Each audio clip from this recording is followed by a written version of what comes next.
Hey, what is up guys? Welcome back to the channel and welcome back to my brand new series within Gran Turismo 7, something I'm going to call Survivor Series. Now essentially what this is a series where I take a bog standard underpowered car and essentially put it up against a lot faster machinery.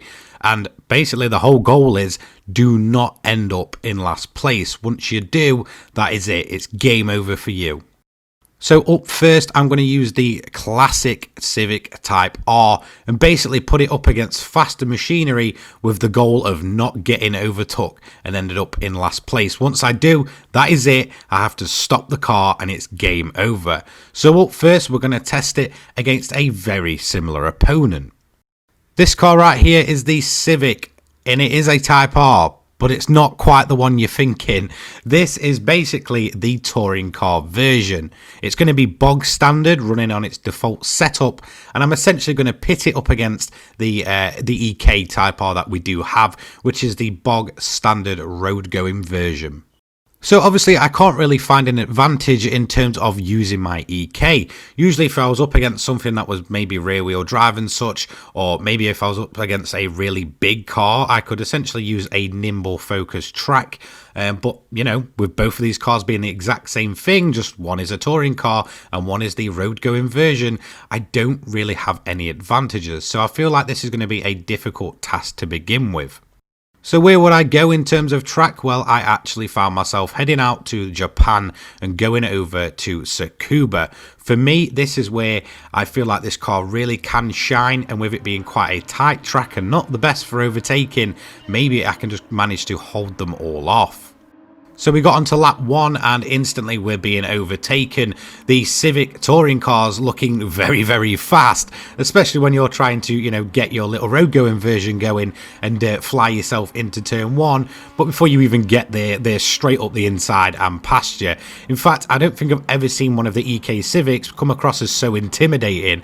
It was very much an on-edge race. So they're basically going to pull away at this point, and, you know, I'm going to use a few dirty tactics, especially on the slight straight section that we have. Whilst it's not the longest in the world, it's still very much quite a long straight, so that's where I'm going to have to pretty much just weave about and hope to God they just ram me in the bumper instead of just slipping on through.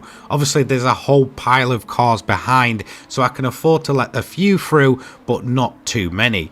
What I'm essentially trying to do is, you know, back the pack up and let them fight each other, and then obviously this gives me a little bit of a breathing room.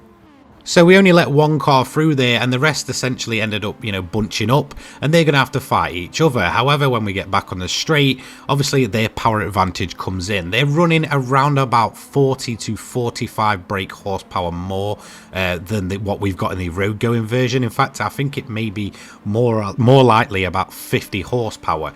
They are obviously on racing tyres as well, where we're essentially stuck with comfort tyres, I believe, on this car. So yeah, they have a pretty much big advantage no matter what I do. Obviously they're a lot more planted and a lot more focused around the track, whereas, you know, the road going version, well, it's a road car, so we don't really have any advantage. So instantly, obviously, I'm using the track width to my advantage. It's not very, very big, and we can essentially just weave about and block them off as much as we possibly can. So obviously we're on lap 2 here, and I'm actually managing to hang onto the back of the Civic in front of us all the way into the straight. So to be honest, I'm not at too much of a disadvantage through the corners, which was my main worry. Obviously those cars are more planted, like I did say, and if they essentially just got the advantages through the corner and I couldn't block or anything, I'm pretty sure they would have been gone.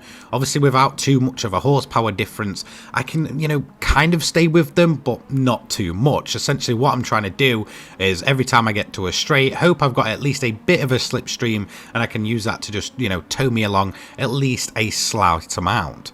So as we can see, the pack is really beginning to bunch up. They're all pretty much fighting each other, so this is going to give us a few lonely laps. This means we're able to basically just focus on sticking on the back of 5th place, and at this point I'm beginning to get in a bit of a groove and thinking, you know what, I think I may just survive this. Obviously because it is quite a tight track and such, as soon as the cars bunch up and begin fighting each other, they're going to be losing a ton of time. In fact, I got that confidence, I started going on the attack to try and get 5th place back, which is just something I didn't expect. I actually found myself really being able to just cling to the back of these EK race cars and basically, you know, just hold my own there. You know, obviously we can see a big gap is forming here where the other cars have been trying to, you know, get moves done down the inside of each other, apart from maybe the odd car, you know, slightly breaking away. So I definitely think they're in too much of a pack, and I definitely think I've got too much of an advantage to really let it go. As you can see here, we're going to manage to get on the back of the EK race car, and I was going to try and attempt one up the inside, but I thought, do you know what, it is a little bit risky. If, you know, myself or the car in front of me ends up spinning it, it's going to drop me miles back, and then that's when I'm essentially at the biggest risk of falling down to the back of the pack. So I'm quite happily just going to tuck myself in, not take too many risks. If I can't get an overtake done, I can't get an overtake done. So that is another thing I have to think about, is even if I can manage to hold my own, obviously any accidents or offs, that can still spell failure. It's not just about, you know, having a disadvantage in speed and such and trying to make it work. At the end of the day, if I'm not, you know, racing cleanly, or I make any silly little mistake, slip or slide, then yeah, that's pretty much game over for me. So we've only got a little bit of this race left. I set it to 5 laps. We are currently, I believe, on lap 4. So there's one more lap to go, and we've got a decent advantage to the rest of the field. So I'm pretty comfy just trying to go on the attack now at this point and try and get P5 back. As you can see, the AI in Gran Turismo 7 are just not the fastest currently. Hopefully this is something that is kind of rectified once Sophie AI gets in, but I'm actually going to manage to get the move done. And in fact, I managed to clear the EK touring car pretty quickly. In fact, I was very much surprised. I've actually realized a bit of a pattern in terms of these races, is that once you get to the last few laps, it's almost as if the AI just gives up the ghost. They don't seem to race you as hard, and they don't seem to attack you as hard. They're not really bothered about defending or going as fast as they can, and they're not really bothered about trying to catch up to the back of you. And that's kind of the vibe I got from around about lap 4 onwards. It almost seems at first that the AI will just go instantly on the attack, but then when it kind of gets to the later stages of the race, it's almost like they kind of slowed down. It's really artificial and a little bit disappointing, to be quite honest. So I pretty much decided that I've survived this one, and I've survived it far too well. So how can I really give the EK Type R a proper challenge? So I was looking around my garage actually after I survived this race, thinking, okay, there's got to be something almost similar but slightly a bit quicker than the EK touring car, and that's when I actually settled on a bit of a different car. Now we are going to keep with the Honda theme here, and in fact we're even going to keep with the front white wheel drive theme. So if we're not going to be using a Civic or even a more modern Civic, what are we going to be using? Well, obviously it will be an Integra. So say hello to this thing. So this is my personal Honda Integra. It's actually a car that I originally did build for grinding. I don't think I ever got around to making a video on it. However, I decided that I will go for the full upgrades with this car. So it's actually running racing softs, and every single performance upgrade I can get within Gran Turismo 7 has gone onto this car. In fact, when I tested it just before putting it up against the EK, this thing was absolutely ridiculous. It was so planted and so fast that I almost felt like I had to lose this next race. So with the EK Civic surviving round 1, I decided to put it up against another car, and that will be this, the Integra Type R with full custom upgrades. So let's go and see if our plucky little Civic EK Type R can handle a bit of a bigger challenge. And when I say bigger, I mean massive.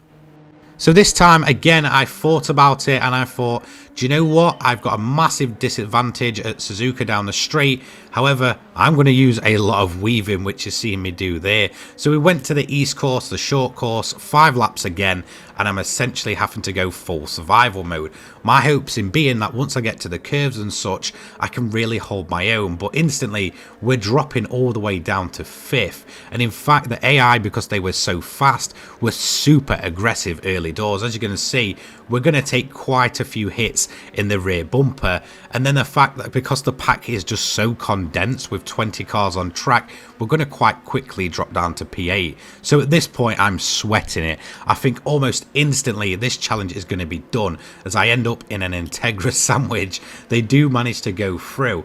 However, with the AI just being, well, Gran Turismo AI, they did seem to make a few silly mistakes, whether that was running wide or just slamming their brakes on right in front of me.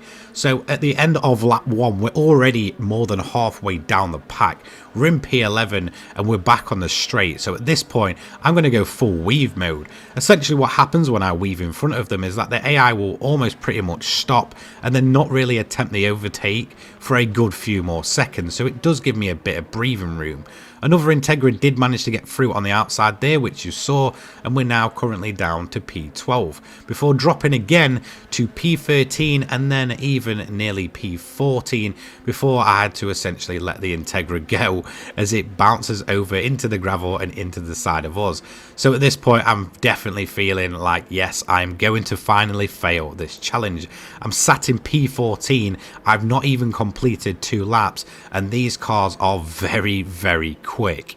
So within this race, it was definitely a massive disadvantage for me. So we'd gone from around about 50 to 60 horsepower difference with the EK touring car to around about a minimum of 250 to 300 horsepower difference. These Integras were putting out some massive power, and it showed. As soon as I hit the straight, that thing was basically on the back of me, and I was having to do every dirty move possible to keep them at bay. However, as soon as I went over for lap 3, that's when I noticed that change in the AI's behaviour again. It was almost like they were scared to give it full power, to the point where they wouldn't really attack, and the cars in front, well, they almost just kind of slowed down. So at this point I was thinking, okay, this definitely seems like a running theme. So all I realistically need to do is kind of keep it clean, and I don't think the rest of these Integras will really go for an attack. So as we go again through the curves, you can see that I'm actually just kind of maintaining. I'm almost kind of pulling on the car behind me.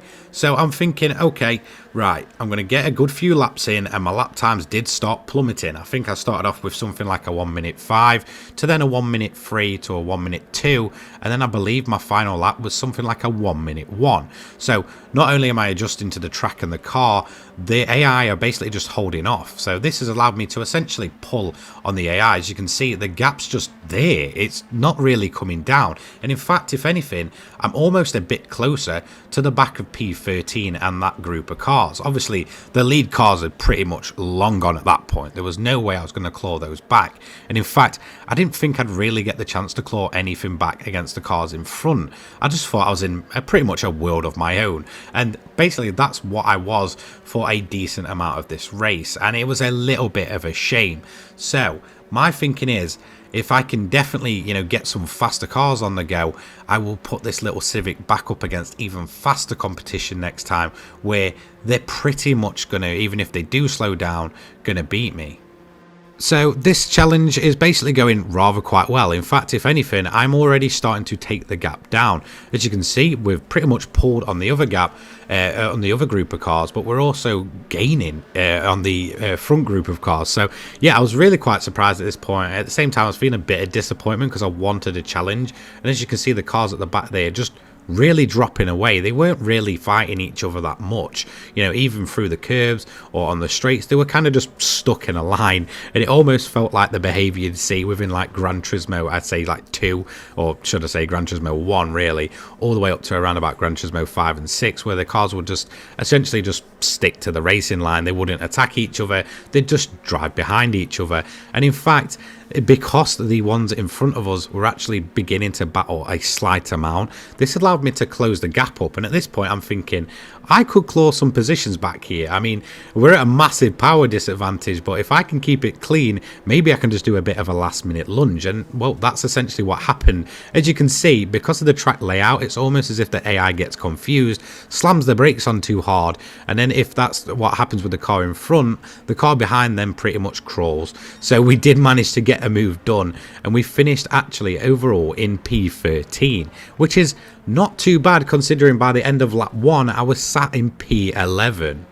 So there we have it. The plucky little EK Civic Type R did manage to survive against much faster AI, and I almost felt proud for it. It was such an awesome car to drive. In fact, it was a really nice raw driving feeling, especially when you've got your wheel set up and such. You know, driving some of these slower cars, although, you know, they're not realistically that slow, they just very much give you a raw driving experience. So this was the first ever Survivor Series episode, and our little Honda Civic Type R has managed to do it.